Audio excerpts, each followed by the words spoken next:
他妈的！眼见叶晨非但不怕，反而还口出狂言，那黑人顿时暴怒，他用手枪的底部一把将桌面上所有的瓶瓶罐罐全部都推倒在地，随后站起身来，高高在上的用枪口死死抵住叶晨的脑袋，表情阴狠地骂道：华夏佬，这里是美国，美利坚合众国，你在这里惹事，不会有人让你滚回华夏去，而是会直接用枪打烂你的头。叶晨笑道：你好嚣张啊！说完，叶晨收起笑容，轻蔑地说道：不过我不怕。那人咬牙道：他妈的，你真的活腻了。叶晨摊开手，淡淡道：我今天就坐在这里，不管是什么燃烧中的天使，还是焚尸炉里的野狗，只要敢来，都要给我跪着唱征服。唱得好，留他一条狗命；唱得不好，我就把他的狗头拧下来，从唐人街的东头一路踢到唐人街的西头。说着，叶晨端详着他的脸，皱眉道：你这颗脑袋不太好，太长又太尖，更像橄榄球。像你这种脑袋，就没办法像足球那样盘带，只能像橄榄球那样开大脚。所以我收回刚才的话，重说一遍，一会儿如果你唱得不好，我就把你的狗头拧下来，从唐人街的东头一脚开到唐人街的西头。我操！那人瞬时间暴走，他手指在扳机上不断摩擦，整个人仿佛暴走一般，在左右3米的空间内来回横跳，嘴里念念有词：我要杀了这个混蛋，立刻，马上。说罢，他对身边几个跟班使了个眼色，那几人立刻心领神会，连忙转身，将烧鹅店的大门从里面紧紧关闭。大门一关，那人再次将枪口对准叶晨的眉心，冷声道：你们华夏佬就是喜欢往枪口上撞，反正像你这样的人，我也杀了不止一个了，再多一个也无所谓。像你这样的小丑，老子根本不放在眼里。还有什么临终遗言就快说吧，说完我就送你上路。临终遗言？叶晨嗤笑一声，不屑地说道：像你这样的垃圾，根本杀不了我。说完，他面带微笑地敲了敲桌面，开口道：强仔，我的饭呢？强仔慌乱地从后厨跑出来，手中端着一碗烧鹅饭，口中支支吾吾道：叶先生，您的饭来了。说着，赶忙要将那一份烧鹅饭放在叶晨面前。这时，那黑人用手一把将整份饭打翻在地，厉声道：妈的，死到临头还想吃饭。说罢，他调转枪口，对着地上的饭碗瞬间扣动扳机，砰的一声，子弹射穿饭碗，将塑料饭碗打得4分5裂，更把强仔吓得浑身发抖。一旁的陈兆忠倒是丝毫没被吓到，他心里很清楚，这些人在叶晨面前不过就是一群蝼蚁，就算是整个燃烧天使，在叶晨面前也不过就是跳梁小丑罢了。费家在纽约几乎是土皇帝一般的存在，可叶晨当着费家所有人的面亲手射杀费浩洋的时候，费家谁敢拦他？当叶晨问费浩洋的父亲爷爷曾爷爷，他杀了费浩洋这些人服不服的时候，谁又敢说一个不服？现在几个不知天高地厚的帮派成员就敢拿着枪在叶晨面前蹦蹦跳跳，叶晨也绝对不会让他们好过。这时，为首那人盯着叶晨，而叶晨也一点都不害怕，反而是看向强仔，开口道：再给我上一碗，这个垃圾浪费粮食，待会儿我会让他跪在地上，像狗一样把地上的米粒一个一个全舔干净。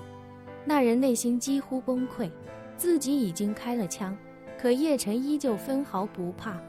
这让他心里已经有些发毛，同时也杀心四起。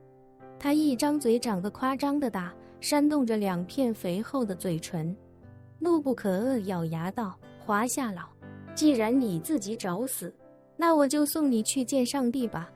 说罢，他便用力扣动扳机，强仔吓得闭上眼睛。而那黑人的4名同伴也纷纷后退几步，他们看出自己的老大动了杀心。此时的几人均是一脸嫌弃，生怕待会儿被迸溅出来的血液沾到。就在他们以为叶晨马上就要被一枪爆头的时候，那黑人却瞪大眼睛，一边拼命用力去扣扳机，一边喃喃道：“怎么回事？我的手为什么扣不动扳机？”叶晨微微一笑，他只是用了微乎其微的灵气，就足以让对方完全无招架之力。此时那黑人的手已经完全使不上半分力气，别说扣动扳机，就算是一颗米粒也不可能捏得住。那黑人还完全不知道怎么回事，自己的手臂还有力气，可是5根手指已经完全不听使唤。就在他惊恐不已的时候，叶晨已经伸手从他手里把枪抽了过来。他看了一眼那把意大利产的 M9 手枪，淡淡道：“上帝如果真想见我，也得是他来找我，而不是我去找他。”嘿听，身后那4名黑人见叶晨已经将那人的枪拿在手里，立刻大喊一声，慌乱地从腰间掏出自己的手枪，准备对着叶晨射击。叶晨冷笑一声，忽然一把将为首那黑人的手腕抓住，紧接着用力一抡，便将他当作棒球棍一样挥了出去。4人还没把枪掏出来，便感觉一根100多斤黢黑的大棒子横着砸了过来，没等反应，就被瞬间扫翻在地。一瞬间，5人躺在角落哀嚎不已。被抡出去的那人最惨，他的整条右臂被甩出去的那一刻就只剩下筋皮与身体连着，而在其后的撞击中，他的颧骨、裂骨、腿骨都有严重的骨折，浑身骨头咔嚓咔嚓断了不知多少。而那4人受的伤虽然没那么严重，但忽如其来的大力撞击对他们来说就像是被一辆高速行驶的轿车撞飞，一个个也是浑身是伤，疼得在地上不住的鬼哭狼嚎。他们怎么也想不到，一个普通人竟然会有如此强大的力量，心里也知道这次遇到了高手，说不定这就是传说中的功夫。这时叶晨面无表情地走到5人跟前，看着5人惊恐的模样，缓缓地蹲了下来。5人吓得魂飞魄散，下意识想躲，可此时他们已经蜷缩在墙角，根本无处躲藏。为首那人已经去了半条命，此时全然没了刚才的狠劲儿，整张脸写满了惶恐与不安。叶晨看着他，狠狠一巴掌抽在他脸上，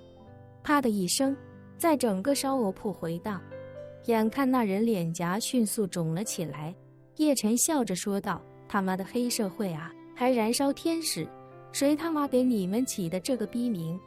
你看你那张老驴脸，跟天使有半点关系吗？”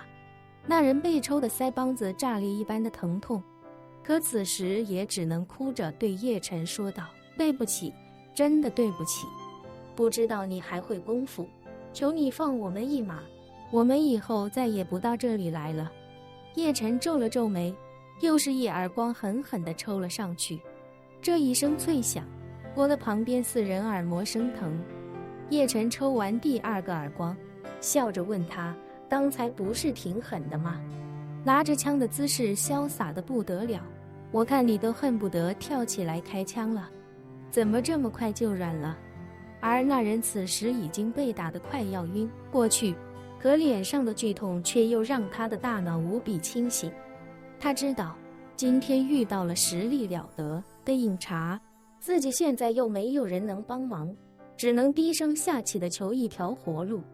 想到这里，他哭着说道：“这位先生，我真的错了，我从小家境贫寒，老爸把我妈的肚子搞大之后就跑了，我妈一个人打3份工把我抚养长大，我也没读过什么书，从小就跟着帮派混口饭吃，还求你看在我妈妈的份上，饶我一命。”叶晨笑着问道：“你现在的套路是先示弱求饶，出去之后再找更多的人来帮忙，对吧？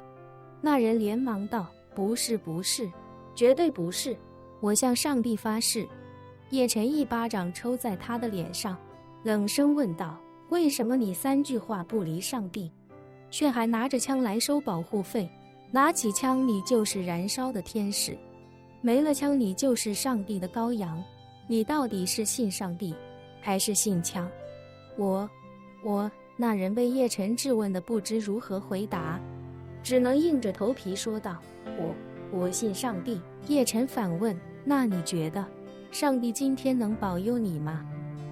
那人一时间更是惶恐，他怕自己说什么都过不了叶晨这一关。如果自己说能，说不定叶晨非说不能，然后一枪打爆自己的头。如果自己说不能，叶晨万一来一句你说的对，然后还是一枪打爆自己的头，那自己岂不横竖都是一死？这一瞬间他近乎绝望，只能哀求叶晨：大哥，求你饶我一命，我不想死，我以后再也不混帮派了，我发誓。叶晨见他恐惧至极的模样，微笑了笑，道：想活命也不是没有机会，就看你能不能把握住了。那人一听这话，连忙哭着说道：我愿意把握，一定把握。叶晨点点头，将弹夹从手枪里退了出来，然后将弹夹递到他面前，开口道：你不是喜欢让人尝一尝子弹的味道吗？来，把这里面的子弹都给我吃下去，我警告你，全部吃掉1颗都不许剩，无论你剩下多少，我都会用枪替你打进去。另外，我的新频道历史印记馆已上线，欢迎观看订阅。